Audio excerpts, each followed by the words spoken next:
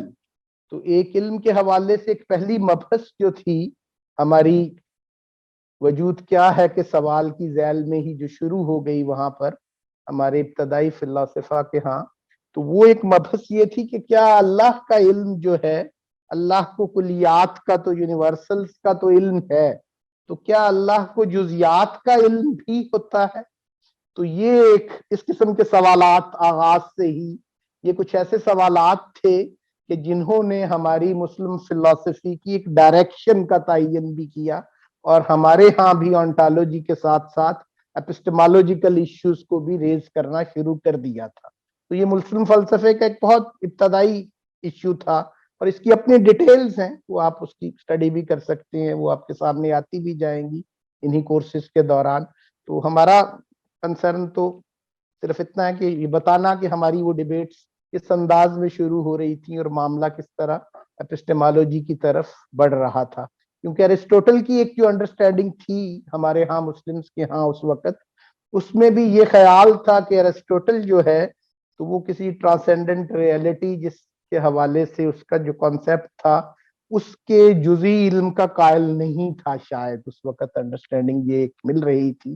تو پھر اللہ کے حوالے سے یہ مباحث سامنے آئیں علمیات کے حوالے سے. تو یہ بہرحال آگے ان کا ایک خاص رخ بنا اور اس پہ باتیں کھلتی گئیں. تو پھر یہ تھوڑا سا میں نے ایک ہسٹوریکل بیک گراؤنڈ میں بھی چیزوں کو آپ کے سامنے یہ موضوعات کس انداز میں ڈھل رہے تھے اور کیسے ان کا آغاز ہو رہا تھا. بہرحال اب یہ ہم بات جو کر رہے ہیں کہ علم حضوری اور علم حصولی، یہ ڈائریکٹ اور انڈائریکٹ نالج. حصولی علم جو ہے وہ نالج کی جو انڈائریکٹ صورتیں ہیں. ہمارا ماڈرن ویسٹ جو ہے یا اس کی پیدا ہونے والی علمیات کے نتیجے میں جو علوم کے ڈسپلنز پیدا ہوئے وہ حصولی علم پہ ان کا زیادہ فوکس ہے، اور انڈائریکٹ نالج کی جو صورتیں ہیں ان سے پیدا ہونے والی اس کی کئی صورتیں آگے ہو سکتی ہیں، یا یوں کہہ لیں کہ ریزن کے نتیجے میں جو ایک پوری ایک ڈیولپمنٹ ہو رہی تھی علوم کی یہاں پر، اور عقل جزئی کے نتیجے میں جو ایک پوری ڈیولپمنٹ ہو رہی تھی. جبکہ علم حضوری اس کا تعلق اس انٹلیکٹ کے ساتھ زیادہ ہے جو مسلم روایت میں ریزن سے ہٹ کر عقل کی ایک صورت. اس کو تھوڑا سا اور کھولتے ہیں تو اگر آپ یوں کہیں، جیسے میں نے کہا کہ وہ ورٹیکل نالج ہماری فلسفے کا آغاز اس بات سے ہو رہا تھا، اور نبی اکرم صلی اللہ علیہ وسلم کے ہاں ایک بڑی معروف دعا تھی، اور وہی دعا ہماری مسلم اپسٹمالوجی کی بنیاد ہے. اور اسی سے لے کر آگے ہمارے ریسنٹ ٹائمز میں، ریسنٹ پاسٹ میں 17ویں 18ویں صدی میں ملا صدرہ کے ہاں آنے تک بھی وہی اسی دعا کے اوپر زیادہ فوکس ہے. ملا صدرہ کی ہر کتاب کے آغاز میں یہ دعا لکھی ہوتی ہے یا اس کا ذکر ہوتا ہے کہ اللہم آرینا حقائق الاشیاء کما ہیا، کہ اے اللہ مجھے اشیاء کی حقیقت دکھا دے جیسا کہ وہ ہیں. تو اشیاء سے مراد آبجیکٹس ہیں، تو آبجیکٹس کی جو ٹرانسینڈنٹ ریئلٹی ہوتی ہے ان کا جو علم وہ اب علم حصولی سے حاصل نہیں ہوتا. اب وہ ٹرانسینڈنٹ ریئلٹی آف دا تھنگ جو ہے یا آبجیکٹ کی جو ایک ماورا حقیقت ہے وہ محض علم حصولی سے یا اس سے حاصل ہونا وہ ممکن نہیں ہوتا. اس کے لیے انٹلیکٹ کی ضرورت ہے. تو ہمارا جو مقصود تھا ہماری اسلامی روایت کا علمیات میں کہ آبجیکٹس کی ریئلٹی کو بھی جاننا، تو وہ ہماری روایت کا ایک خاصہ تھا کہ جو نبی اکرم صلی اللہ علیہ وسلم کی اس دعا سے لے کر ہمارے تمام فلسفیوں کے ہاں بھی، اور ان سے لے کر پھر ہمارے ملا صدرہ کے ہاں آ کے پورا جو ڈیولپ ہو رہا ہے سسٹم فلسفی کا، تو اس کے اندر بھی اور ان کی ہر کتاب کے آغاز میں یہ موجود ہونا. تو اب اس کے لیے ہم ورٹیکل نالج کی ایک ٹرم جو یوز کر رہے ہیں، تو یہ ورٹیکل نالج جو ہے یہ علم حضوری سے حاصل ہونے والا علم ہوتا ہے.